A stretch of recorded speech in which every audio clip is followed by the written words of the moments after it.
Hello there ladies and gentlemen, Porkchopper here, and in today's video we're going to be talking about the best current heroes in Paragon as of version 43.3 all the way up to version 44, where I'm sure things will change. The first thing I want to note here is warning, this is an opinion video of my experiences in the game and looking at some win rates too.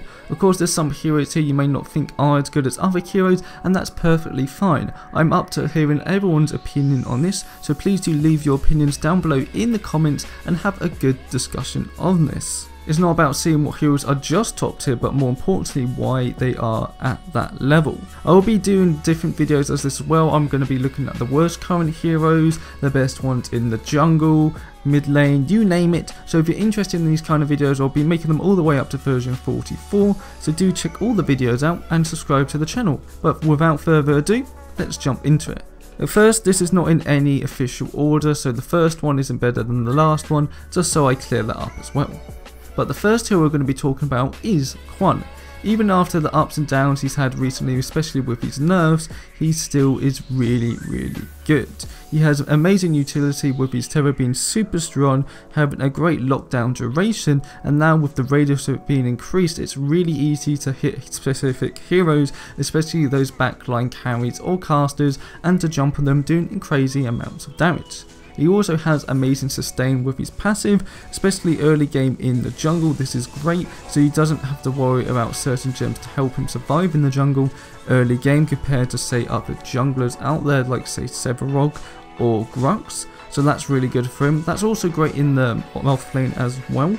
Being able to survive in that off lane with that passive is really handy to have, and not just a good early game. The great thing about this passive is pretty much all game round, it's great for him to have overall. And the last thing is with his heavy burst damage with his ultimate. In team fights with the help of your team, you can lock down the weak heroes again at the back of the lines and destroy them before they even know what's happened. Even if you don't do that much damage, if you're a carry and you see a Kwang Terror and ult you, you're not going to sit there and just start shooting them. You're going to backpedal, especially halfway through a team fight, everything's going chaotic. That's a great thing for a Kwang player to do, and he can just do it so successfully over and over again, and that's the reason he's so strong at the moment. And the final reason is because he has a lot of options. He can both build tanky and burst because his kit allowed him to do so, which currently is the meta. So again, Kwang being able to do that while other junglers or fighters sorts don't really have that option makes him even stronger. So you can build him pretty tanky, maybe with one aura card, something to help the damage, and even building him really tanky, you can still terror people, ultimate them, and use all your combos to basically still do considerable amounts of damage, when again most other fighters aren't able to do that while still building tanky. So that's why Kwang's right on the list now. He's not ridiculous after he got a few nerfs to his basic attacks and everything, but he's still an exceptionally good hero. Another great hero is Belica. Even though her stun got nerfed by the duration, which let's be honest was needed, it's still an amazing ability, and she's the only mid laner or sort of caster that has any sort of proper hard CC compared to say a Gadget or a Howie or a Gideon. Not only does she have a great stun that can lock down multiple heroes at once and is pretty easy to hit, she can also do crazy amounts of damage while locking those multiple heroes down, and she's the only hero that can do that. It's not hard to hit either. Combo this with your Void Bomb and Void Drone and it's seriously deadly in team fights. Imagine being able to knock up 2 to 3 heroes, put a Void Bomb under them to do around 400 ability damage, then put the Void Drone down so if anyone uses any of their abilities they're going to take damage and drain mana, which is just again, it's such a great thing to have in a team fight. Once the team fight has begun, dropping that Void Drone down is amazing to have. Again, she's really strong because not only does she have great damage output, especially with certain cards, but with her stun she can lock heroes down for your team to kill extremely easily. And again, as talking about purely casters, she's the only caster that has any sort of heavy CC like that and still has good amount of damage. Her only weakness is her mobility, but yes, again there's lots of options and cards there to help her out with that. The next hero is a burst assassin, if not the best burst assassin right now, after a few little buffs to her mana usage on abilities, is Shinbi. She had a few recent buffs, like I said, with her mana usage, and before that she was great. Now she is really good, maybe a little bit too good compared to other ones like Countless, for example. Her line Tempo is a nice ability for early game and has great poke with great scaling. Her Circle of Rhythm, which heals her, is the strongest ability right now. Being able to do crazy amounts of damage and heal up doesn't just make her an insane bursty hero, but deceivingly tanky too. With cards like Corrosive Walker and others can make heroes weaken to your attacks is great also. And then we have her ultimate, which does a lot of damage too, and with only a few stacks should be able to finish most heroes off from a distance, as it's a universal ultimate.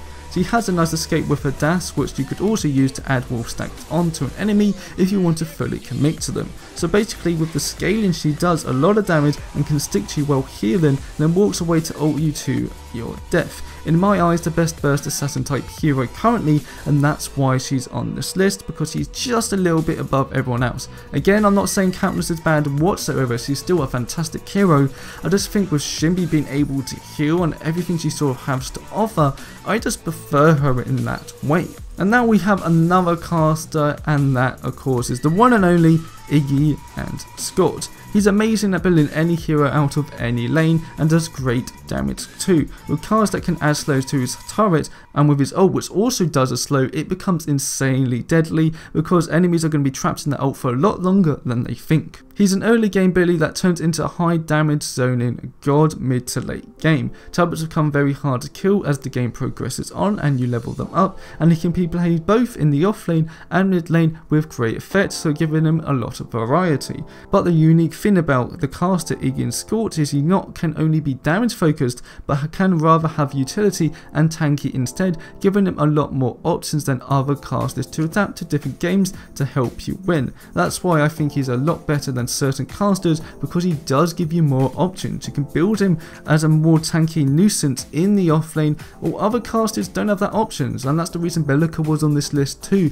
because he has a hard CC stun, which is extremely unique for the caster role. And then finally, the last hero we have on this list is another fighter. Again, I'm not saying these are the top 5 and there's some I may have missed, but these are just out of my personal experience and from the win rate I just feel are a little bit above everyone else in their own role. And this hero is Feng Mao. Just like Kwang, he has great burst damage, but Feng in my eyes is so much more dangerous and scary to go up against. Thirsty Shield helps him all game round to be more tanky. In the offlane early game, for example, you can tank more shots than people realise again, but you need to use it wisely. His best combo of course is dashing and then slowing an enemy, and then using your basic attack combo is not good for the enemy hero. Having a Feng right in your face from a gank, all you want to do is just run away, and it's extremely hard to do so. Even though his ultimate's a bit hard to miss and isn't like insane damage, it's still big enough damage to be a big threat, to the point that you can jump onto someone, burst them down, use the ultimate and walk away with really out taking a scratch. He can be built in many ways too, just like Kwang, and is at the top when it comes to tanky sustained bursty heroes, which is what is best currently. That's why I added Feng and Kwang to this list. Both of them are very similar to the point that they're both tanky bursty heroes and you can build them either one of those ways. I just think Feng is a bit more dangerous when it comes to those ganks and being right up front with the enemy, because he can deal that damage very quickly right in your face, and especially in those team fights he is as dangerous as Kwang. It's just Kwang's easy with the tether, and I think Kwang is a bit better than Feng, because Kwang's tether duration and being able to lock that without getting in it means Kwang is a lot safer until you want to jump right into the fight.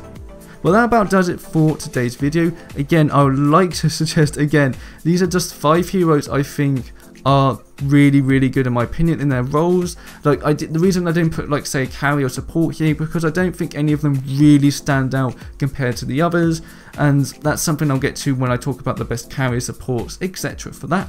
But also do again subscribe to the channel, like the video and share it around if you really enjoy my kind of content, and again do let me know what you think of the best heroes currently are in Paragon. Again, this is as of version 43.4 and probably all the way to version 44. Again, then I'll probably do another one. But thank you all very much for watching, and I'll see you next time.